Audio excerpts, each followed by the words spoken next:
Israel को चीन और ईरान की दोस्ती चुभ रही है, क्योंकि बुरे हालात में रशिया ने तो ईरान को कुछ नहीं दिया, लेकिन जंग के दौरान से अब तक चाइना ईरान को मिसाइल बनाने के हार्डवेयर्स और पार्ट्स देता है और अभी तक दे रहा है।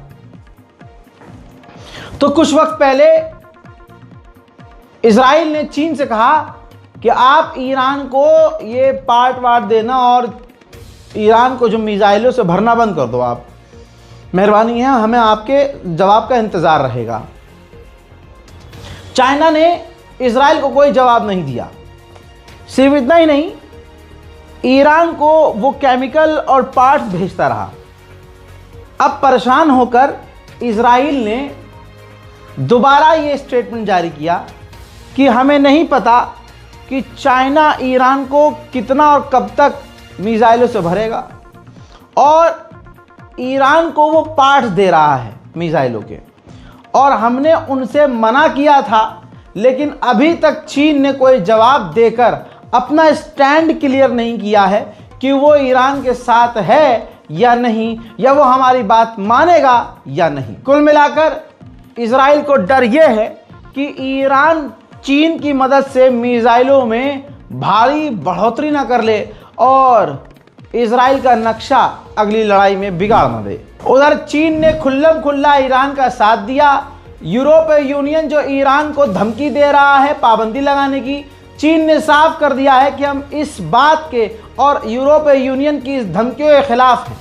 जो ईरान पर पाबंदी लगाने की बात की जा रही है और ईरान को दबाने की कोशिश की जा रही है, यह हम कबूल नहीं करेंगे। इजराइल के डिफेंस सिस्टम ईरान की मिसाइलों के आगे बेकार हो गए थे, ये खुद उनके मीडिया ने लिखा है। यहूदियों के पिछवाड़े इतने फट गए थे कि सड़क पर हकते हुए भाग रहे थे। आज इतना डरा हुआ इजराइल है अभी भी कि रिपोर्ट यह है कि जो उसके एयर डिफेंस सिस्टम फेल हुए थे उसको अमेरिका की मदद से अपग्रेड किया है इजराइल ने, और फिलहाल वो उन्हें टेस्ट कर रहा है। लेकिन कर लीजिए टेस्ट, हमें यकीन है मिसाइलों की ताकत पर नहीं, ईरान की ताकत पर नहीं, हमें तो अल्लाह की ताकत पर यकीन है। तुम जालिम हो, तुम जुल्म करते हो, तुम दुनिया में फसाद डालते हो, और अल्लाह तुम्हारा साथ कभी नहीं देगा।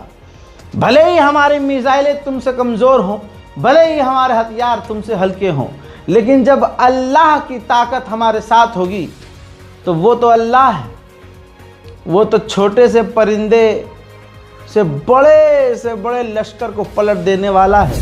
तो तुम किस खेत की मूली हो। उधर रूस और ईरान ने मीटिंग की है। कहा जा रहा है हथियारों की डील है, और कहा यह जा रहा है कि रशिया तैयारी कर रहा है Su-35 फाइटर जेट के अंदर जो मिसाइल लगती है वो ईरान को दे। अभी मैं और हमारे एडिटर ये डिस्कस कर रहे थे कि बहन के वो तो दिया नहीं, फाइटर जेट दिया नहीं है ईरान को, फाइटर जेट की मिसाइल पहले दे रहे हैं। ये देखो अखंड चूतिया समझा हुआ ईरान को। अरे भैया बेचारा ईरान करेगा, ईरान सोचेगा अबे भाई तू फाइटर जेट नहीं दे रहा, तू मिसाइल तो दे, तू दे, हम उसकी कुछ रिवर्स इंजीनियरिंग कर लेंगे, उसे कर लेंगे यार, कुछ ना कुछ तो कर लेंगे, दे तो सही। बेचारा ईरान अपने दोस्तों के साथ ऐसे धोखा खाता है। एक तो ईरान की ज़िंदगी और एक हमारी ज़िंदगी झंड है भाई, दोस्ती में जीरो। जिसको दोस्त मानो वही पिछवाड़े में जो है बम्बू करके निकल जाता है। ऐसे ही ईरान और ऐसे ही हम। चलिए आगे बढ़ते हैं। जो लोग ईरान को हल्के में लेते हैं वो सबसे बड़े हूतिया साबित हुए हैं। कैसे? सोचिए, ईरान की ताकत यह है कि जो 12 डेज वॉर हुई थी, 12 दिन की जंग, खबर अब यह निकल के आई है कि ईरान के हैकरों ने इजराइल के पूर्व जस्टिस मिनिस्टर का फोन हैक कर लिया था और काफी सेंसिटिव जानकारी पार कर ली थी। उधर यमन की सरकार ने यमन के अंदर ही जो हुथी संगठन है उसको जो ईरान ने, तस्वीर देखिए, उसको जो ईरान ने हथियार भेजे थे यमन की गवर्नमेंट ने सीज कर लिए हैं, जब्त कर लिए हैं। वहीं लेबनान के जस्टिस मिनिस्टर ने कहा कि हमारे मुल्क में जो कुछ भी हो रहा है उसके पीछे ईरान है, और हम अलाउ नहीं करेंगे कि जो हिजबुल्लाह है वो मास सुसाइड करे और हमारे मुल्क के लिए ख़तरा पैदा करे। हमारे मुल्क में जो भी उत्पात मच रहा है इसके पीछे सिर्फ और सिर्फ ईरान है।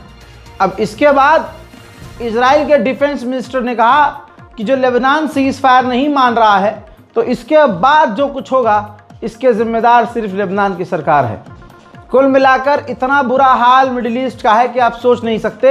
और दो ही हरामियों का यह पूरा खेल है, अमेरिका और इजराइल, और तीसरे का कोई खेल नहीं है। उधर फिलिस्तीन के वेस्ट बैंक में रोज की तरह सेटलर्स फिलिस्तीनियों के घरों पर और उनके इलाकों में घुसपैठ करके हमला कर रहे हैं। सबूत आपके सामने है।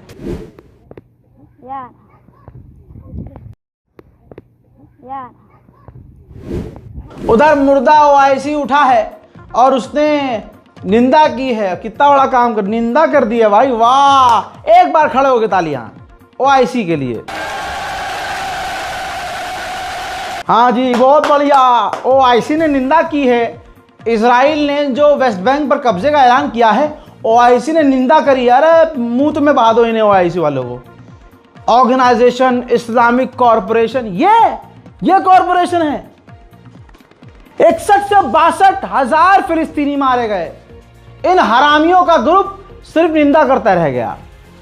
मेरे सामने आया, मैं जूता निकाल कर मारूं, चाहे फिर सारी उम्र जेल में सड़ना पड़े। इनके लिए कोई नहीं बोल रहा है, कोई अरब देश नहीं बोल रहा है। किनके लिए? ये देखिए, फिलिस्तीनियों के इलाके में फिलिस्तीनियों की गाड़ियों को आग लगा दी इजराइल के सेटलर्स ने, उनके घरों को तबाह कर दिया सेटलर्स ने, उनके मोहल्लों में घुसकर तबाही मचा दी सेटलर्स ने।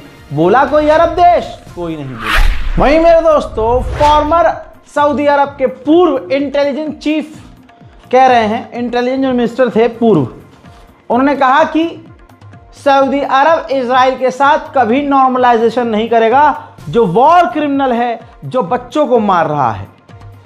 लेकिन मेरे दोस्तों, मेरी ये पर्सनल राय है, सऊदी अरब के इस पूर्व इंटेलिजेंस मिनिस्टर पर भरोसा मत करना, क्योंकि फिलहाल जो सरकार है ना, जो बिन सलमान है, उसकी आंखों में का बाल है, भरोसा ना करना।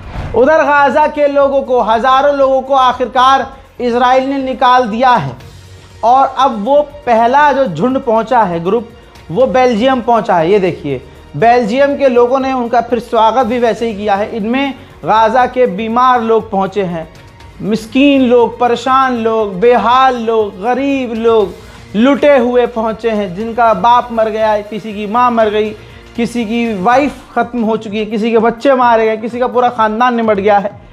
ऐसे लोग टूटे हुए दिल के साथ बेल्जियम पहुंचे हैं। फिलहाल की जानकारी ये है कि अब ये परमानेंट बेल्जियम में रहेंगे। उधर इजराइल के सैनिकों में जो खुदकुशी की घटना है वो तेज़ी से बढ़ रही है। कल एक इंसान ने, इजरायली फ़ौजी ने जो अपने आप को ख़त्म किया, उसकी तस्वीर सामने आ गई है। वो ये शख्स हैं जिन्होंने अपने आप को ख़त्म किया है। इजराइल की फ़ौज अंदर से काँप रही है, इजराइल की फ़ौज अंदर से डरी हुई है। इजराइल को सेना की इतनी कमी हो रही है कि सबूत मैं आपको दिखाऊंगा। यकीन रखिए, आपको हवाई बातें नहीं बताऊंगा। ये देखिए, सबूत देखिए। ये दो तस्वीरें सामने आ रही हैं, जिसमें आप देख सकते हैं जो इजराइल के बुज़ुर्ग लोग हैं ना, 60 साल, 70 साल, 80 साल, यानी बुज़ुर्ग लोगों को, बुढ़ों को भी इजराइल सेना में शामिल कर रहा है, क्योंकि इजराइल को सेना की, फौजियों की कमी हो रही है। इजराइल के दो जंगली सुअर, खुले हुए सुअर, एक फाइनेंस मिनिस्टर ऑफ इजराइल और एक बेंजीवीर। बेंजीवीर ठीक वैसा ही है जैसे भारत में यति नरसिंहा लंड सरस्वती, जहर उगलता है, सिर्फ जहर उगलता है। ऐसे ही ये दोनों अरब के लिए जहर उगल रहे हैं और लगातार उनको मारने और नरसंहार की बात कर रहे हैं, जैसे हिंदूवादी संगठन भारत में करते हैं। तो अब आईसीसी, इंटरनेशनल क्रिमिनल कोर्ट, इन दोनों के खिलाफ अरेस्ट वारंट जारी करने की तैयारी कर रहा है। यूएन के हेडक्वार्टर के बाहर अमेरिकी डॉक्टर्स, जी हाँ, प्रदर्शन कर रहे थे अमेरिका के खिलाफ, इजराइल के खिलाफ, फिलिस्तीन के समर्थन में, और जेनोसाइड रोकने के लिए प्रदर्शन कर रहे थे। अमेरिकी पुलिस ने उन डॉक्टर्स को, सर्जन्स को गिरफ्तार कर लिया। मैंने आपसे अर्ज किया था, बताया था आपको कि सीरिया और तुर्की के बीच मीटिंग हुई है, मुलाकात हुई है। इस मुलाकात में एक डील सामने आई है। इस डील के मुताबिक अब तुर्की सीरिया को हथियार प्रोवाइड करेगा। खबर आ रही है कि हमास पार्शियल डील के लिए राजी हो सकता है, यानी मनमानी जो भी इजराइल करना चाहता है हमास करने देगा, और हमास अपनी कोई शर्त न रख के डील करने के लिए राजी हो सकता है।